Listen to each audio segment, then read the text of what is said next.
Muy bien, amados hermanos, que el Señor les bendiga. Estamos aquí nuevamente, ¿verdad?, para poder compartir junto a ustedes una clase más de nuestra materia Eclesiología. Damos la bienvenida a todos los hermanos de la Escuela ETESPE. Ya esta es la última clase entonces de esta materia y agradecemos al Señor porque Dios ha sido con nosotros hasta este momento. Ya así estaríamos finalizando entonces el curso básico que consiste, ¿verdad?, de 12 materias. Y agradecemos a Dios porque el Señor nos ha dado la fuerza, la gracia, porque sin Él no podríamos alcanzar o hacer nada. Bien, vamos entonces a nuestro material, a su apostilla, con apostilla en mano y la Biblia, para poder ir analizando entonces los diferentes textos bíblicos. Vamos a la página 9 ya de nuestro material de Eclesiología, Doctrina de la Iglesia, y vamos a hablar acerca un poco del culto en la iglesia, cómo era el culto en la iglesia en los tiempos apostólicos. Lógicamente vamos a ver que era muy diferente a lo que tenemos hoy en cuanto a liturgia, ¿ya? Página 9. Dice, por las epístolas de Pablo llegamos a la conclusión de que existían, dice, dos clases de culto de adoración. Uno era el de oración, alabanza y predicación. Entonces teníamos un culto que era de oración, alabanza y predicación. El otro de adoración, conocido como fiesta del amor o ágape, ya lo que conocemos hoy en día como la cena del Señor, porque ese era el nombre verdadero. Ya la palabra Santa Cena nosotros no la encontramos en la Biblia, es una palabra que fue añadida, ya, pero sí la palabra ágape o fiesta del amor, ya. El primero era un culto público, el segundo un culto privado o particular, al cual se admitía solamente a los creyentes. Entonces el primer culto, ¿verdad?, era un culto público, que era el culto de oración, alabanza y predicación, muy similar a lo que tenemos hoy en día, ¿ya?, que son los cultos públicos. Y el otro, ¿verdad?, la fiesta del amor o ágape, ¿ya?, era, bendito sea el nombre del Señor, una fiesta más privada para los miembros. A propósito, la palabra ágape, ¿verdad?, es una palabra griega, ¿ya?, que quiere decir amor, ¿ya?, amor de Dios. Se relaciona, ¿verdad?, con el amor de Dios, porque tenemos tres palabras griegas, ¿verdad?, que tienen que ver con el amor, que es la palabra eros, ya que de ahí viene la palabra erotismo, ya, fileos, ya que tiene que ver con filiación, ¿verdad?, tiene que ver con conexión entre amor entre papá y mamá, ¿verdad?, o entre mamá e hijo, ya, un amor más familiar. Y por último tenemos la palabra ágape, que tiene que ver con el amor de Dios. Entonces lo que se celebraba era la fiesta ágape o culto de adoración. Muy bien, tenemos entonces dos cultos, dos tipos de cultos. Tenemos el culto, ¿verdad?, que consistía en oración, alabanza y predicación. Y por otro lado teníamos un culto que era solo de adoración, que era la fiesta ágape. Hablemos un poco acerca del culto público. La reunión o culto público era llevado a cabo por la gente según el Espíritu lo inspirado. Ya, o sea, el culto público, que era el culto de alabanza, de predicación, de oración, era un culto dirigido totalmente por el Espíritu Santo. Ya no había esta liturgia que tenemos hoy en día nosotros en cada reunión. Ya nos dice Roberto Hastings, que agrega, se ofrecían oraciones, testimonios y se daba instrucción. Se cantaba salmos e himnos, cristianos que comenzaron a ser escritos en el siglo I. La escritura del Antiguo Testamento fueron leídas y expuestas, y hubo lectura y repetición de memoria de incidentes con respecto a lo que dijo e hizo Jesús. O sea, en primera instancia, en los primeros días de la iglesia entonces primitiva, ya se contaban testimonios de acerca de los milagros de Cristo, porque todavía no habían escritura, ya no tenían el Nuevo Testamento como lo tenemos hoy, sino que se hacían lecturas de la escritura entonces del Antiguo Testamento, de la Tanaj, ya, de la Torá, de los Nevi'im, de los profetas, de los Ketubim, de los escritos, ya, pero del Nuevo Testamento no había todavía, ¿verdad?, escritura, ya, y se contaban entonces, se transmitían vía oralmente los testimonios acerca de las cosas que Cristo había hecho, ¿ya? Dice acá, cuando los apóstoles enviaban cartas a las iglesias, tales como las que tenemos en las epístolas del Nuevo Testamento, esta era leída, este culto sencillo podía ser interrumpido y sustituido en cualquier momento por la manifestación del Espíritu en forma de profecía, lenguas e interpretaciones, o por alguna percepción inspirada de las Escrituras. Entonces, como dije anteriormente, esta era la forma del culto. Se leía, ¿verdad?, la Tanaj del Antiguo Testamento, la Escritura, ¿ya? Se hacía memoria acerca de los hechos de Cristo, porque como dije anteriormente, no había todavía la Escritura del Nuevo Testamento, ¿ya? Pero después comenzaron a llegar las cartas. Pablo comenzó a enviar cartas a las iglesias, Pedro. Entonces eran leídas las cartas de los apóstoles, ¿ya? Pero notamos algo aquí maravilloso, que a pesar de que no había tanto conocimiento como lo tenemos hoy en día, ¿verdad? No había la revelación completa todavía sido escrita, ¿ya? Había un mover fuerte del Espíritu Santo, y esto es lo que hacía la diferencia. Ya los cultos a veces eran interrumpidos por mensajes proféticos, inspirados por la manifestación del Espíritu Santo. Lo podemos ver en 1 Corintios, carta a los Corintios, capítulo 14, versículos 24 y 25 dice: Mas si todos profetizan, y entra algún infiel o indocto, de todos es convencido, de todo es juzgado.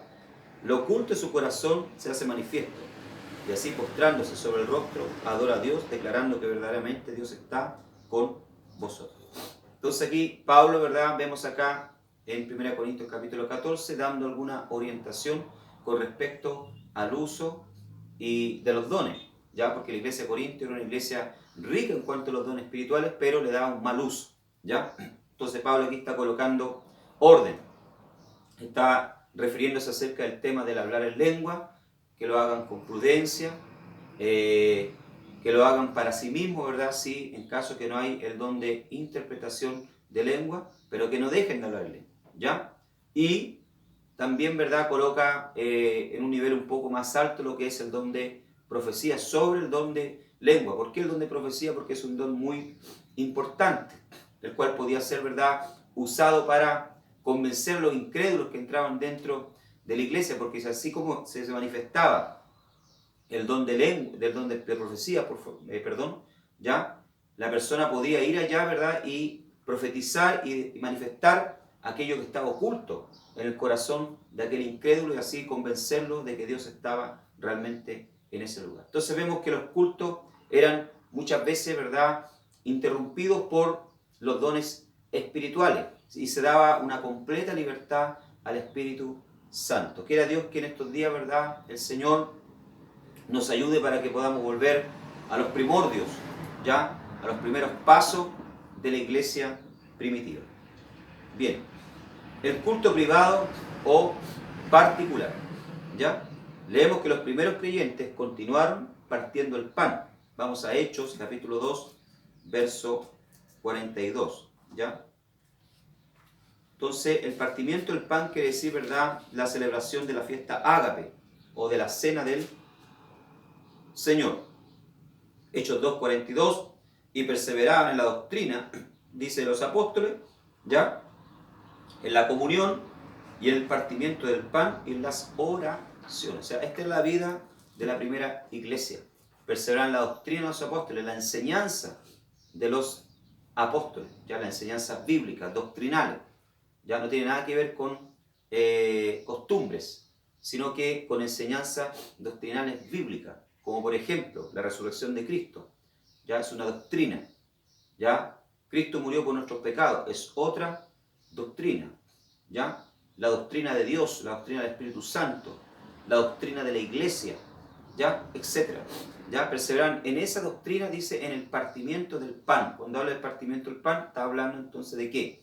Está hablando de la fiesta ágape, de la fiesta, ¿verdad?, ¿ya?, o cena del Señor. ¿Describen estas palabras una comida ordinaria o la celebración de la cena del Señor? Hay una pregunta acá. ¿Será que lo que se celebraba acá era una comida ordinaria o la cena del Señor? Quizá ambas, dice. Esto es lo que tal vez ocurriera. Al principio la comunión de los primeros discípulos era tan íntima y vital que celebraban o realizaban las comidas en común, al congregarse alrededor de la mesa para pedir que Dios bendijera los alimentos.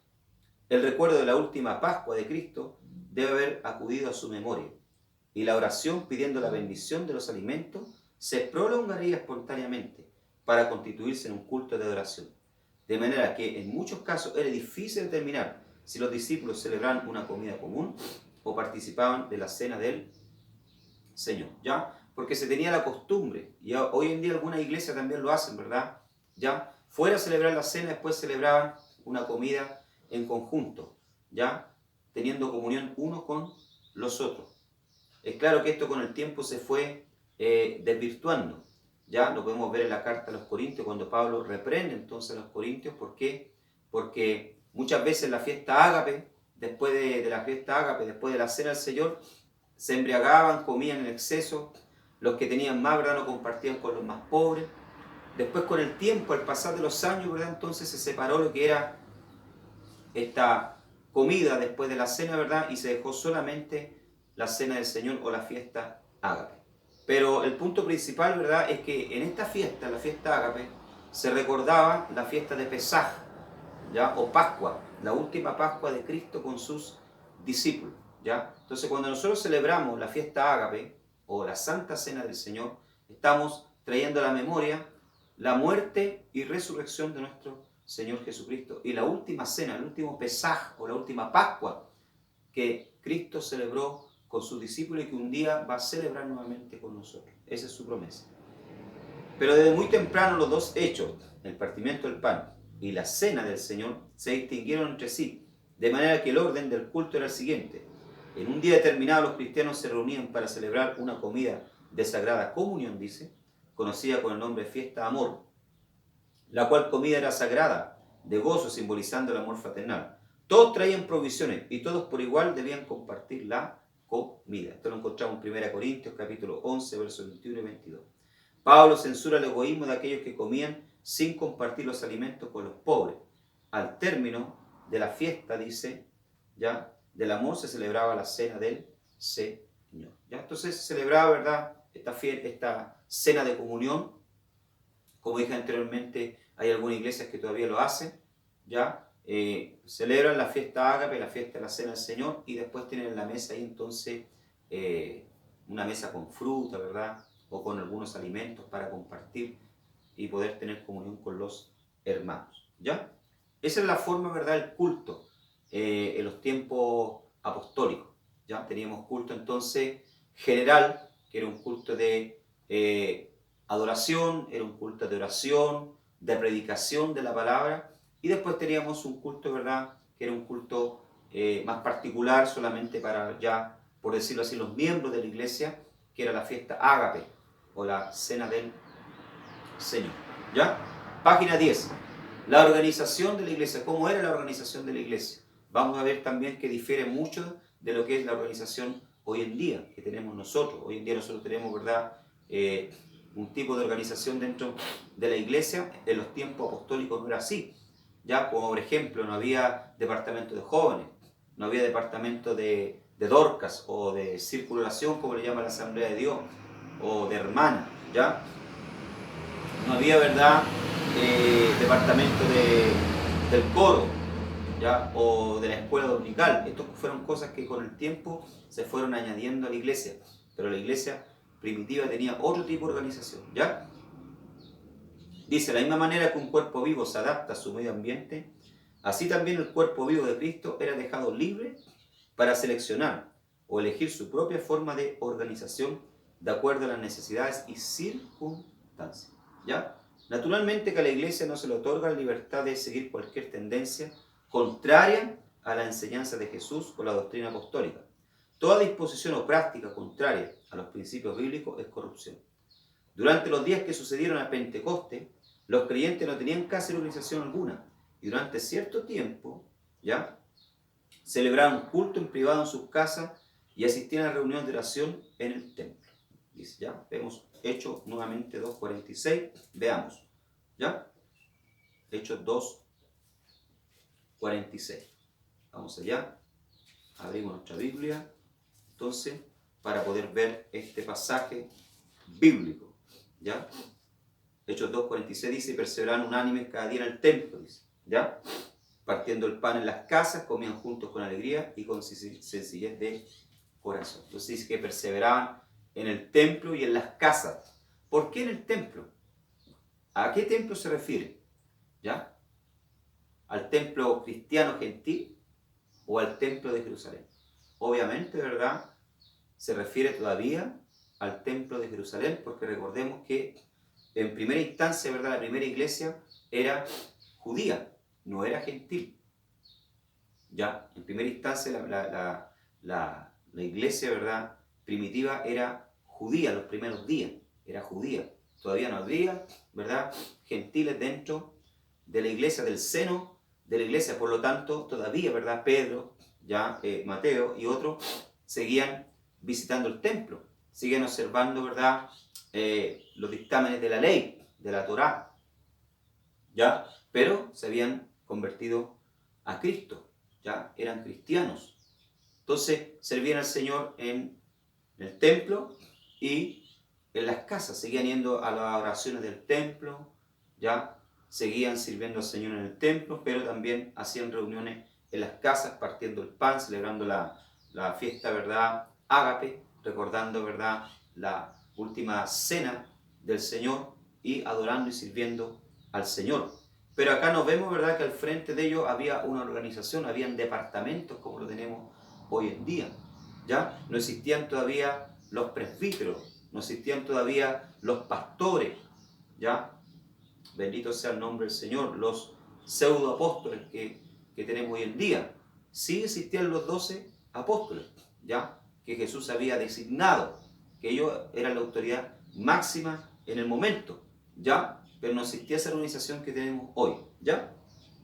En circunstancias que la iglesia creció en número, los factores siguientes contribuyeron al desarrollo de la organización de la iglesia. Primero, los funcionarios que se añadieron a la iglesia para hacer frente a las emergencias que surgían, como por ejemplo en Hechos capítulo 6, verso 1 al 5, cuando surgió una murmuración, ¿verdad?, de parte de los griegos, porque las viudas de ellos eran desatendidas, dice, ya, o tal vez no eran bien atendidas a la hora de ayudarles o de alimentarles, porque había, ¿verdad?, una parte social, la iglesia hacía una parte social, ¿ya? Como deberíamos hacerlo hoy en día nosotros, y como lo hace la iglesia muchas veces, ¿ya? Si bien es cierto, Cristo a nosotros no nos mandó a estar alimentando a todo el mundo, ¿verdad?, ¿ya?, físicamente, sino a predicar la palabra del Señor. Esa es la función de la iglesia, ¿ya?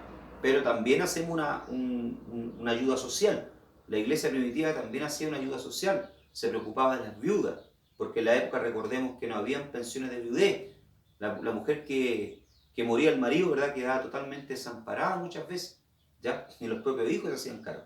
Entonces la iglesia, ¿verdad?, asumió esta responsabilidad de cuidar de las viudas. Y los griegos comenzaron a murmurar contra, ¿verdad?, los hebreos, ¿ya?, contra los judíos. Estamos hablando aquí, ¿verdad?, de posiblemente judíos griegos que vivían en el exilio, que vinieron a vivir a Jerusalén, ¿ya? Y comenzaron a murmurar entonces contra los apóstoles porque sus viudas eran desatendidas. Los apóstoles, ¿verdad?, viendo este problema, entonces se reúnen, ¿verdad?, y dicen, bueno, no está bien que nosotros dejemos, ¿verdad?, la oración, la predicación de la palabra por estar atendiendo las mesas. Entonces cojamos, dice, hombres, ¿verdad?, unos hombres llenos del Espíritu Santo para que puedan cuidar de él. Entonces se escogió, ¿verdad?, a los primeros diáconos, ¿ya? Bendito sea el nombre del Señor. Y esa palabra diácono en el griego tiene que ver con servicio, ¿ya? Un diácono es una persona que sirve, que está para servir, lo podemos ver, es bíblico, ¿ya? Bendito sea el nombre del Señor. El diácono es un servidor, ¿ya? No es un pastor, no es un presbítero, ¿ya? Es una persona que sirve a la iglesia, que está para trabajar, para ayudar a su pastor, a los demás, ¿ya? Entonces escogieron hombres llenos del Espíritu Santo, escogieron a estos diáconos para atender esta necesidad que surgía. Entonces aquí vemos, ¿verdad?,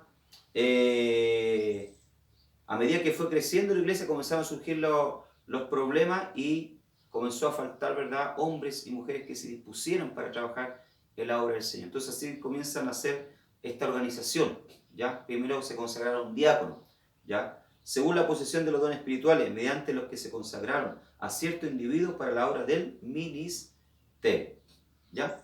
Es cierto, dice, que los apóstoles y ancianos, presbíteros, presidieron las reuniones para tratar asuntos de negocio y la designación de funcionarios, pero esto se hizo en cooperación con la congregación. O sea, los apóstoles, ¿verdad?, eran, sí, la autoridad espiritual, eran los que estaban al frente, pero todas las decisiones que tomaban, ¿verdad?, o las cosas que hacían en la iglesia, lo hacían en conjunto con la iglesia, sobre todo cuando se nombraban, ¿verdad?, diáconos o se tomaban decisiones.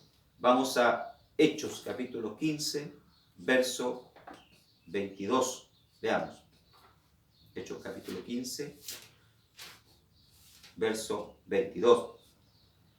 Entonces, dice, pareció bien a los apóstoles y a los ancianos con toda la iglesia elegir varones de ellos y enviarlos a Antioquía con Pablo y Bernabé, a Judas, que tenía por sobrenombre Barsabás, y a Silas, varones principales entre los hermanos. Entonces aquí vemos, ¿verdad?, que dice que la decisión se tomó entre los apóstoles, los ancianos y la iglesia, de enviar personas a la iglesia gentil que estaban haciendo en Antioquía, porque había un problema entre los judaizantes que le decían que tenían que circuncidarse para poder ser salvos.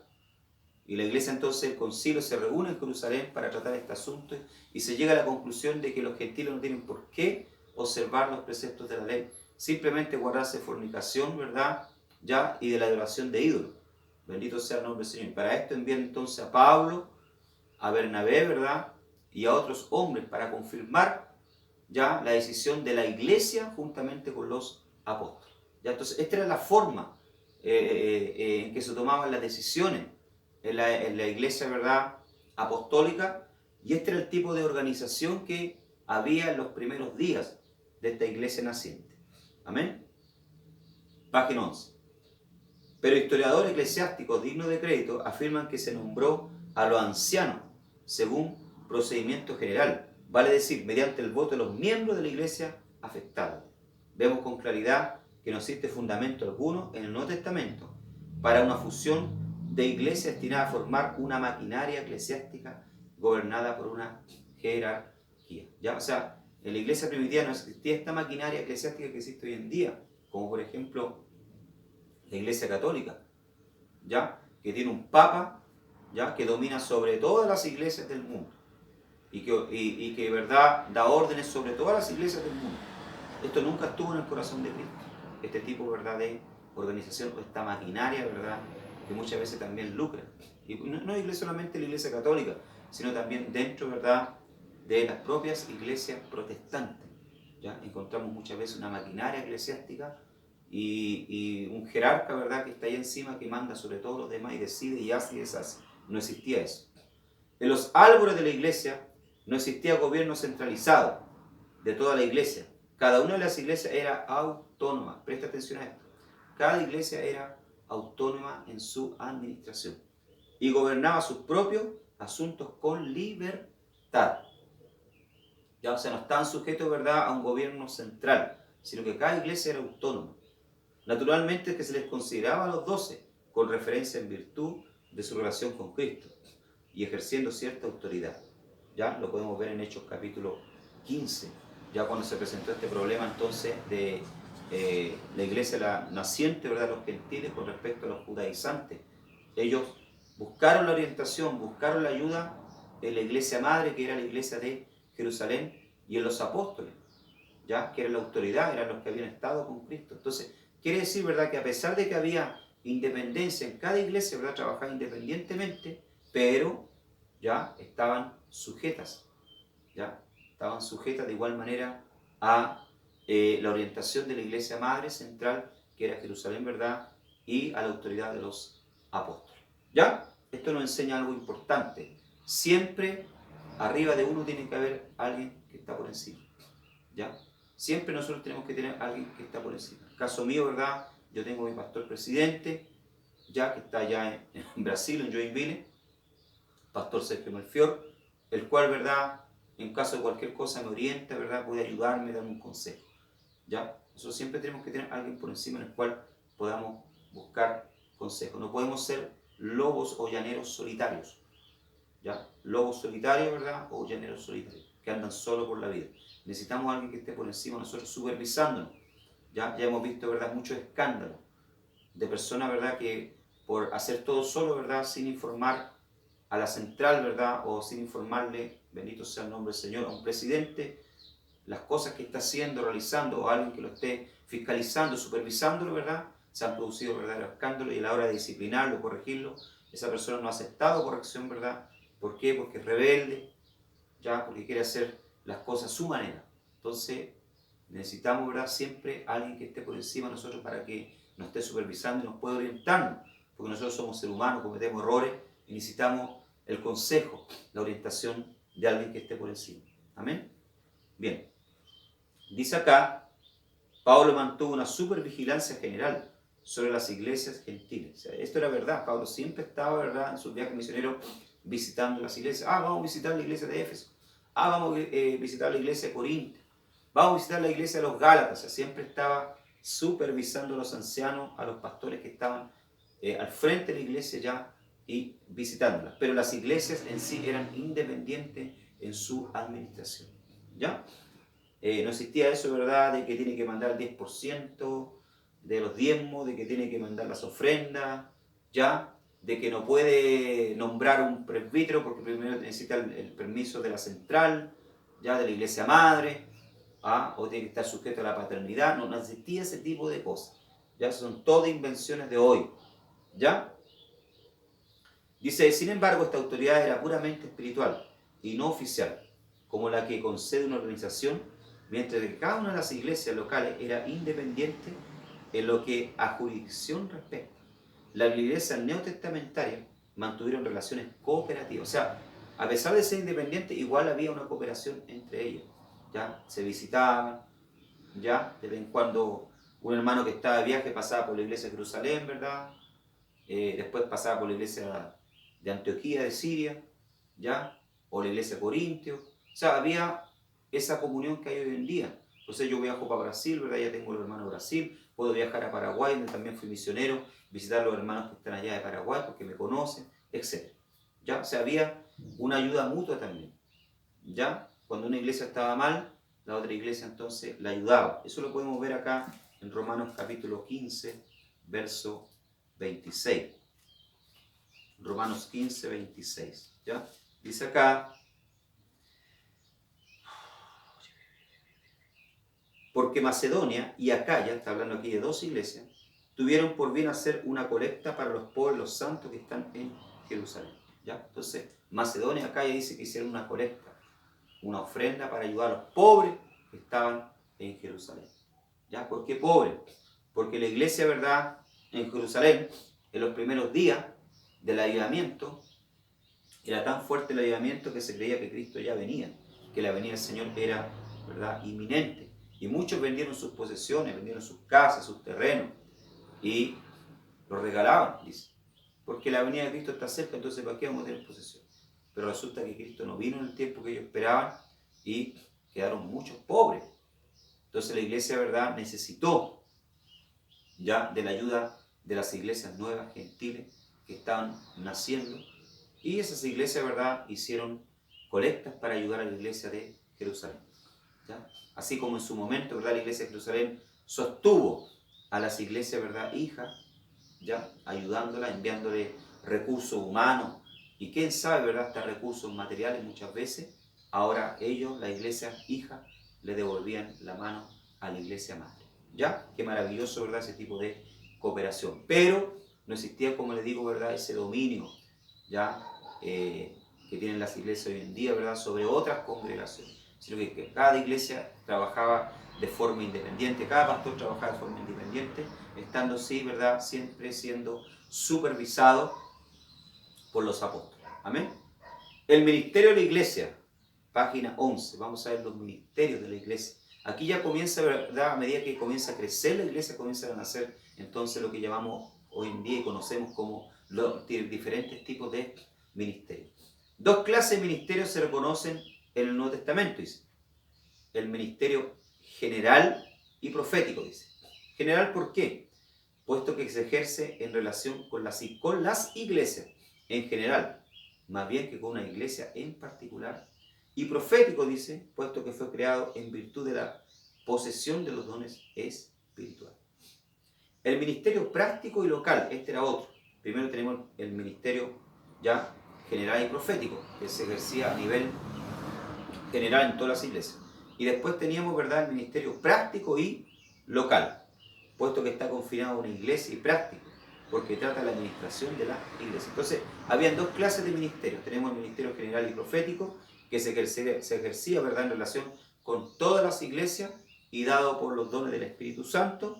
Y teníamos el ministerio práctico y local, que estaba confinado a una iglesia, y práctico porque trata de la administración de la iglesia. ¿Ya? Muy bien, veamos primero el ministerio general y profético.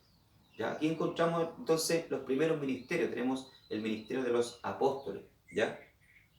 ¿Quién eran los apóstoles? ¿Ya? Eran hombres que habían recibido su comisión del mismo Cristo. ¿Ya? En primer lugar, entonces, para ser, ¿verdad?, apóstol, ¿ya?, para poder ser apóstol, un apóstol. A propósito, quiero ya explicar el significado en griego de la palabra apóstol, ¿ya? La palabra griega para apóstol es apóstolo, ¿ya?, cuyo significado es enviado.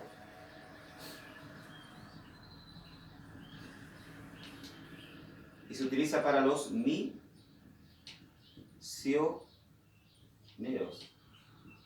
¿ya? Se utiliza, ¿verdad?, para los misioneros, ¿ya? Entonces, la palabra apóstol en griego es apóstolo, que quiere decir enviado o misionero, ¿ya? Y el primer requisito que una persona entonces tenía que cumplir, ¿verdad?, para ser un apóstol era ser comisionado.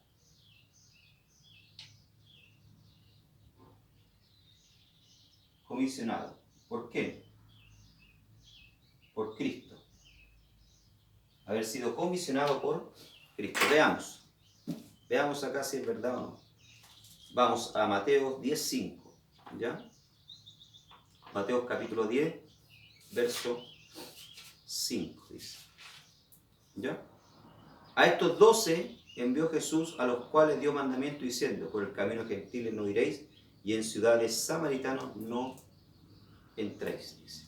¿Ya? Entonces, a estos 12 envió Cristo. Entonces, los apóstoles, ¿verdad?, eran personas comisionadas por el propio Cristo. ¿Ya? Por eso es que muchas veces se colocaba, había cierta iglesia que colocaban en duda el apostolado de Pablo, porque Pablo no había sido uno de los 12. Pero Pablo dice que como un abortivo, Cristo a él se le apareció camino a Damasco y lo comisionó, ¿verdad?, para ser apóstol de los gentiles. Por eso él defendía su apostolado.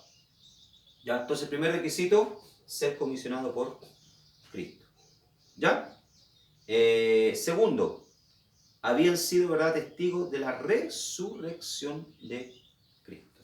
¿Ya? Ser testigos de su resurrección. ¿Ya? Segundo, entonces, ser testigos de la resurrección.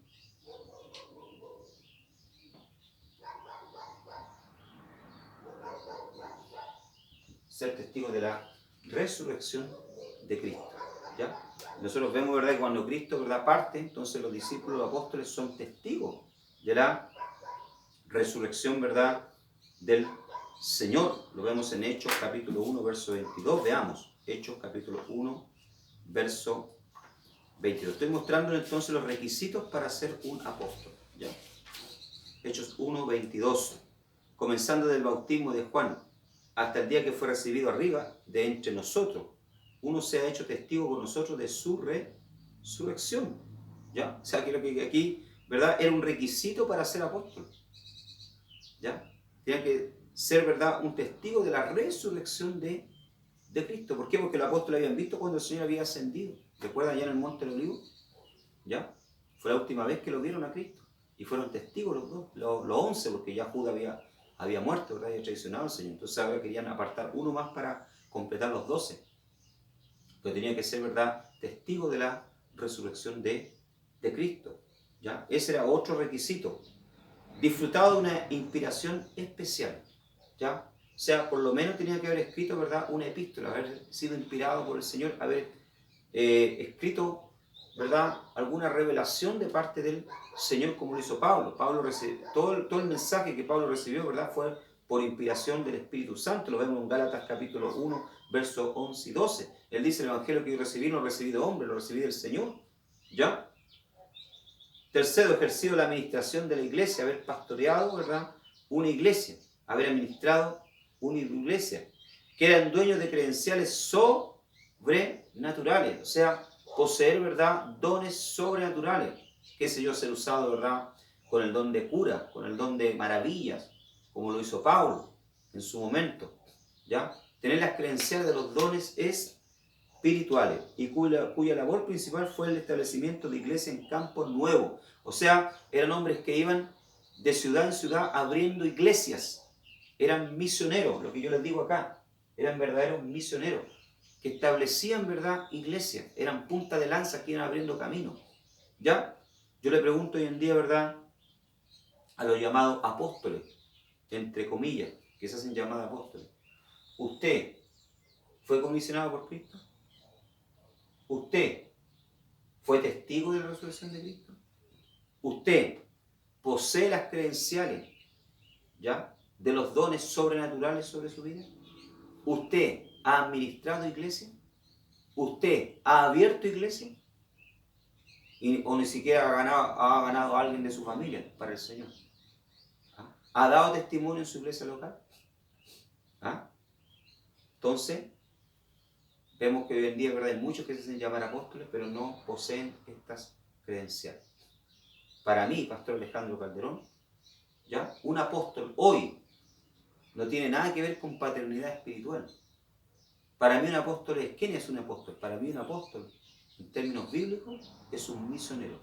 Es una persona que va al campo a abrir obra. A abrir obra e iniciar de cero. Ojo, no sacar gente de otra iglesia, sino que comenzar de cero, entregando tratados en las calles, predicando en las calles, a través del programa radial, ganando almas, discipulando. Eso para mí es un apóstol. Por ejemplo, podríamos hablar de Juan Wesley, ¿ya?, el padre del metodismo. Le insto que lea la biografía de Juan Wesley, o John Wesley, como usted quiera llamarle. ¿Ya? Él fue un apóstol. Él estableció muchas iglesias, ganó muchas almas. Llegaba, ¿verdad?, en las ciudades y se paraba arriba un cajón y comenzaba a predicar en la esquina la palabra del Señor, con manifestaciones del Espíritu. Usted puede leer la obra de John Wesley, ¿verdad?, cómo las personas, dice, eran bautizadas con el Espíritu Santo, saltaban, ¿ya? Muchos eran curados, eran sanados. ¿Ah? Entonces, él podría ser llamado, ¿verdad?, un apóstol. Bien. Los profetas, ¿quiénes eran? Eran aquellos que estaban dotados de la expresión inspirada. Desde la época más antigua hasta la postrimería del siglo II, una corriente no interrumpida de profetas y profetisas apareció en la iglesia cristiana. Mientras que el apóstol y el evangelista llevaba el mensaje a los incrédulos, el ministerio del profeta se dirigía particularmente a los creyentes. Los profetas viajaron de iglesia en iglesia de la misma manera que lo hacen los evangelistas en la actualidad, aunque todas las iglesias tenían profetas que eran miembros regulares de la iglesia. Eran hombres que hablaban inspirados por el Espíritu Santo. Había un ministerio, ¿verdad?, profético. Nos recordamos de Ágabo, ¿verdad?, en el Nuevo Testamento, que era un profeta que fue que le profetizó a Pablo que iba a ser encarcelado en Roma, en Jerusalén, y ser llevado a Roma, ¿ya?, prisionero. Y él dice que tenía también unas hijas vírgenes que también profetizaban. Este mismo Ágabo también, ¿verdad?, anunció una gran hambre sobre Jerusalén en aquellos días, que se cumplió. ¿Ya? Entonces había un ministerio, ¿verdad?, profético. Y el ministerio profético, ¿verdad?, ¿cuál era? Era con el propósito, ¿verdad?, de fortalecer la fe de los nuevos convertidos. ¿Ya? Los maestros eran aquellos que tenían talento especial para enseñar la palabra, al igual que los profetas. Muchos de ellos viajaban de iglesia en iglesia. También había, dice, maestros, ya dotados por el Espíritu Santo para enseñar la palabra. Y en el ministerio práctico local, el ministerio local, elegido por la iglesia en base a ciertos requisitos, estaba integrado por las siguientes personas. O sea, había un ministerio también práctico y local para atender las necesidades ya de la iglesia. Lo encontramos en 1 Timoteo capítulo 3, verso 1 al 15. ¿Ya? ¿Cuáles eran estos?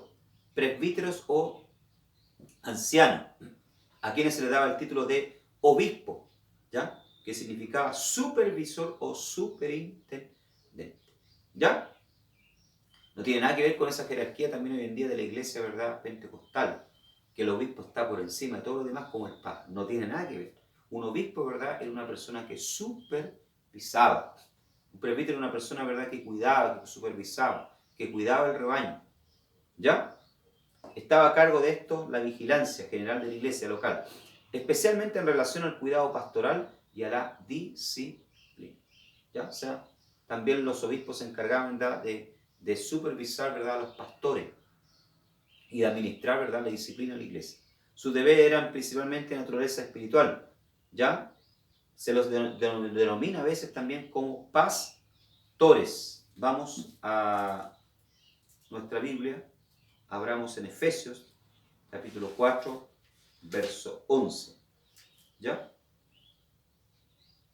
Dice, y el mismo dio a unos ciertamente como apóstoles, a otros profetas, y otros evangelistas, y otros pastores y doctores, dice acá. ¿Ya? O maestros.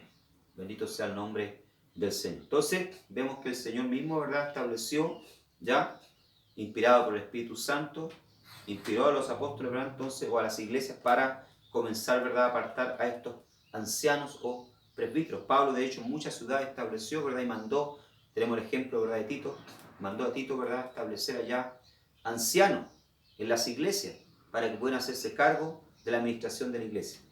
Durante el primer siglo, toda la comunidad cristiana era gobernada por un grupo de ancianos o obispos, ¿ya? De manera que no existía funcionario alguno que hiciera por la iglesia lo que se realiza un pastor moderno hoy.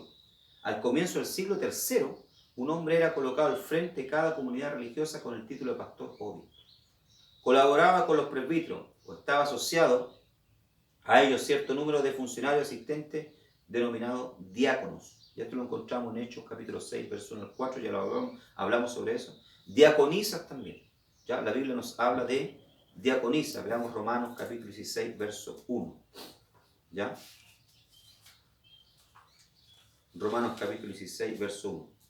Después llegó a Derbe y a Listra, y aquí que estaba allí un discípulo llamado Timoteo, hijo de una mujer judía fiel, más de padre griego. ¿Ya? Esto está en Romanos, perdón, yo me equivoqué, Romanos capítulo 16, verso 1. A ver, estaba leyendo en Hechos. Romanos capítulo 16, verso 1 dice: encomiendo, pero, a Febe, nuestra hermana, la cual es diaconisa de la iglesia que está en Cencreas. ¿Ya? Entonces, vemos que habían diaconisas también. Entonces, el ministerio de diaconisa tiene que ser reconocido porque es bíblico. ¿Ya? No voy a entrar en temas, ¿verdad?, de que si la mujer puede o no puede. ¿Ya? Lo único que sé, ¿verdad?, que cuando la sierva de Dios se dispone, son, ¿verdad?, una bendición en las manos del Señor, y son grandes instrumentos en las manos del Señor las mujeres dentro de la iglesia. ¿Ya? Y por qué no decirlo también, ¿verdad?, que son mayor número que los varones. ¿Ya? Pero vemos que había diaconisa y diácono, cuyo ministerio al parecer consistía de la visitación en las casas por casa y del ministerio práctico entre los pobres y necesitados. Los diáconos ayudaban también a los ancianos en la celebración de la Santa Cena. Amén. Bien. Bendito sea el nombre del Señor. Vamos a hablar entonces un poco, ya vimos acerca de la organización de la iglesia. Página 13, vamos a hablar un poco acerca de la disciplina en la iglesia. ¿Ya? ¿Qué es lo que es la disciplina? ¿Qué entendemos, verdad, por disciplina? Cuando hablamos de disciplina, lo primero que se viene a la mente, ¿verdad?, es castigo. ¿Ya? La disciplina en la iglesia es el proceso de corregir el comportamiento pecaminoso entre los miembros de una iglesia local, con el propósito de proteger a la iglesia, restaurar al pecador para que camine correctamente con Dios y renovar el compañerismo entre los miembros de la iglesia. Entonces, eso es la disciplina, hermano. La disciplina bíblica, esto es corregir el comportamiento pecaminoso. ¿Ya? Vemos a Pablo, ¿verdad?, aplicando la carta a los Corintios, ¿ya?, la disciplina a un joven, ¿verdad?, que dice había tomado la esposa de su padre, y la iglesia de Corintio, ¿verdad?, se quedaba callada. ¿Ya? Como se dice, le ponían paño frío a esta situación. Pablo manda entonces que ese joven, ¿verdad?, sea corregido, sea disciplinado, ¿ya?, delante de la iglesia. ¿Para qué? Para que se aparte, ¿verdad?, del pecado, pero que si se arrepiente, ¿verdad?, sea restaurado. Porque el propósito de la disciplina, ¿verdad?, no es solamente corregir el pecado, sino también restaurar a la persona, no avergonzarla, no dejarla triste. ¿Ya?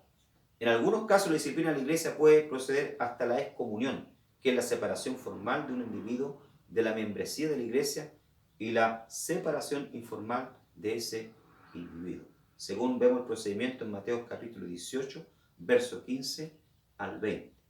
¿Ya? O sea, cuando la persona, ¿verdad?, insiste en el pecado, cuando la persona, ¿verdad?, insiste en seguir pecando, entonces debe recurrirse, ¿verdad?, a la excomunión de la iglesia. O sea, sacarlo del rol de miembro, ¿verdad?, sacarlo del rol, ¿verdad?, de la iglesia, de los cargos, de toda responsabilidad que tenga, ¿verdad? ¿Por qué? Porque está siendo un mal ejemplo para la iglesia.